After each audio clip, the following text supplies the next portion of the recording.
Brick Sculptors, and welcome back to Brick Sculpt. This is Chris, and this is the second to last Obelisk video. Now, the Obelisk looks pretty finished here. I have my base all filled out. It's looking good. I'm going to zoom in a little closer here. I just want to show the whole thing first and just how monstrously tall this thing is. But before I do that, I want to talk a little bit about what's going on here. So I've got it almost done, but I have 3 things I need to address before I can call this finished. Let's go ahead and zoom in on the base here, and I'll show you what those things are. Because the tower itself is basically done. It's everything down here that still needs a little work. Let me show you what I'm talking about. So here's the base of the obelisk in the Washington Monument, and it looks good. I'm pretty happy with how this looks. I do want to rework these a little bit so they're a little less squared off on the sides and look more round on these circles, but if that's my biggest complaint, not bad. There's a few things we need to do. Number 1, the obvious one, the flags. I've got the flagpoles laid out where I have 50 of them here, and what I'm using for flagpoles are these 3 long bars in dark gray. Now, I've been going back and forth on what to do with the flags. Now, let's talk about our options. Number 1, these flags came with the Saturn V set, and that would be an easy solution. The problem is they're just a little bit small, and they're also going to need something to position these so you can rotate them. So they don't look that great. If they were a little bigger, I'd probably do them, but they're just too small for this build. The next solution, Lego makes an American flag on a 1x2 tile. Now, I don't have any of those. I'll show a picture of it here, but I do have 1x2 tiles. The problem with this is, how do you attach it? The way I have these flags laid out, this is getting really close to the next flagpole if I use a flag this size. I also have to branch it off the pole with something like a clip, making it stick even further out and looking really awkward. I did think of this design, which I don't think looks great, but it would help a little bit with the spacing, but I'm just not that into it.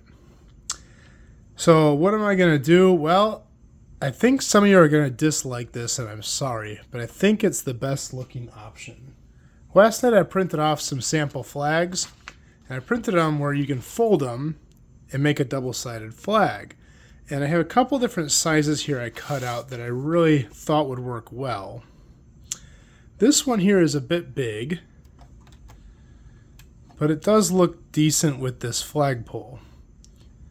This one here, I think, looks like the right size, but because the flagpole is going to be oversized and chunky, it looks a little too small for the flagpole.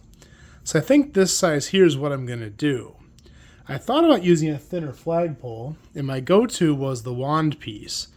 Now, the wand piece even has a really cool ball at the top. The problem is I have to mount the flag too low. I could probably figure out how to get it up here and look okay, but what do I mount this end of the flag post in? And they are kind of short. It's definitely shorter than a 3 long bar. So I think the wand piece is out. I do think at this point my best option is paper flags. As much as some of you might hate that, that's what I'm going to go with. Unless you guys can come up with something much better. That's one problem. Now next, I need to build, I think it's a security entrance.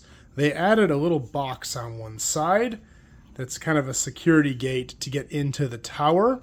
I need to build that. I think it's going to be like 6 wide and maybe like 3 or 2.5 bricks tall. So that should be pretty easy to build. That'll come in the future here. I'm not too worried about that piece. But the piece that's really bugging me is this. The stability. So I have this portion all basically mills plated on here. And that helps get these tiles in these radiuses, having it boosted up so I can have layers beneath there. The problem is, this just isn't attached enough. You can see the whole plate moving too.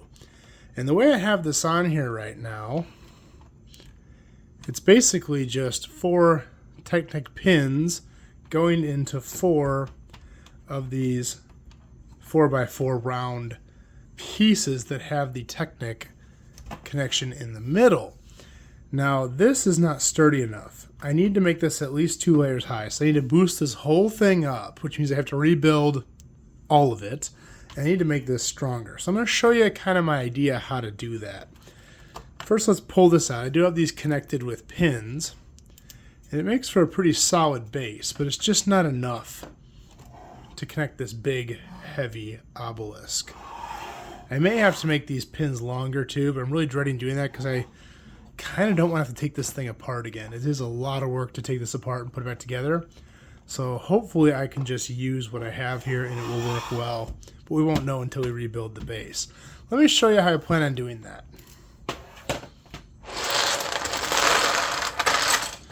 All right.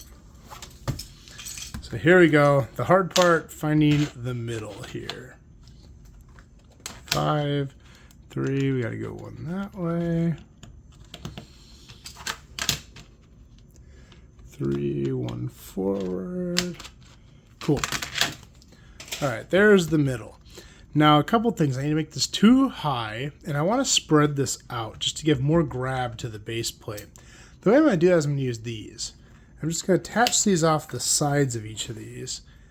And this way I can build this up underneath the surrounding area so it'll hold kind of into everything.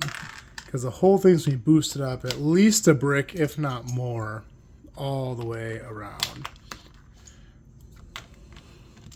And using these Technic connections, you make for basically like having one big piece. It's so much more solid than if you just use a bunch of overlapping tile plates and things like that. So we're going to make that the base of it. Then I want to build up. I've got some of these 6 longs with 2 of these on here. That's going to be the next connection point. Right on top of there.